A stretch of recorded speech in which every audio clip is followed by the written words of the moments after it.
through quick overview of what is dual funding.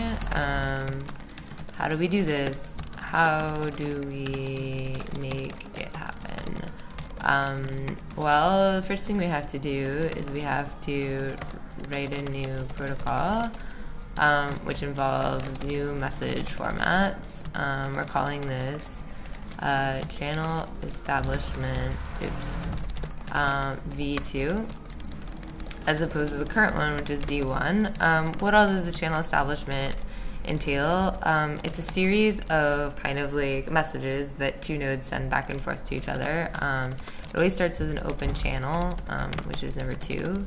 Then the other peer, so node 1 sends this to node 2, and then there's an accept channel, channel 2, which node 2 will send this back to node 1. Actually, let's keep these on the same side so it's easier to see.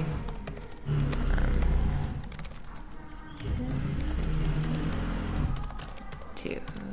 And then there's some more stuff that happens, like, of course I can't ever remember what order they in.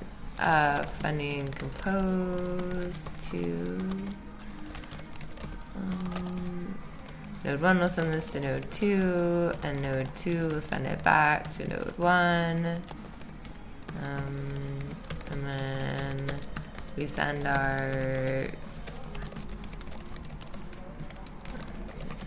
and then we send each other commitments, and then funding signatures.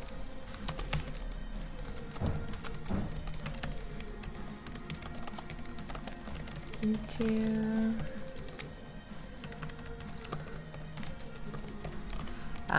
okay, and then at the end we do then we broadcast transaction,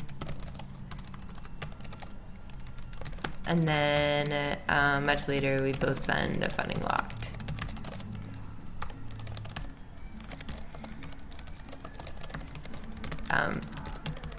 Yeah. Okay. So there's 2 roles here. One is that even though there's there's kind of like 2 roles, right? There's 2 roles. One of the roles is the opener, and they're the one who sends the open channel to. So they kind of like they initiate the channel open. And then the other side, so this would be node 1, and then the acceptor. So the other side, this is node 2, I'm calling the acceptor, because they send the accept channel. And so basically the biggest difference here is that open channel used to be the only one who was able to put the funds. This is like in v1 they were the only ones that could contribute funds. Now we're giving the acceptor a chance to also contribute funds. Cool. Okay, so I've like mostly done the acceptor side of the interactions, and now I'm looping back around and we're doing the opener side of the interaction. In fact, I'm pretty far along, and there's also a few other things. I'm pretty far along in terms of this. What do we got? I've still got to do, oh, and there's like, okay, so like what are we working on? So the first thing that we're kind of doing, first things first, oh wait, today's Tuesday, okay.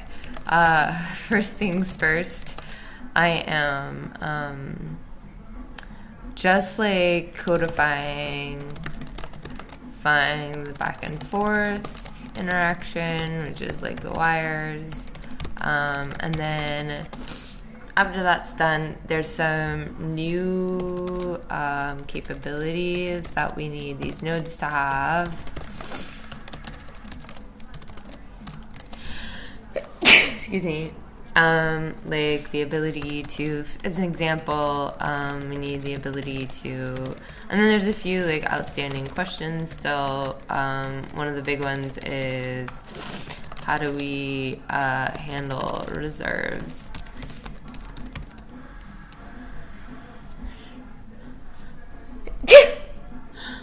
Excuse me. Okay, great.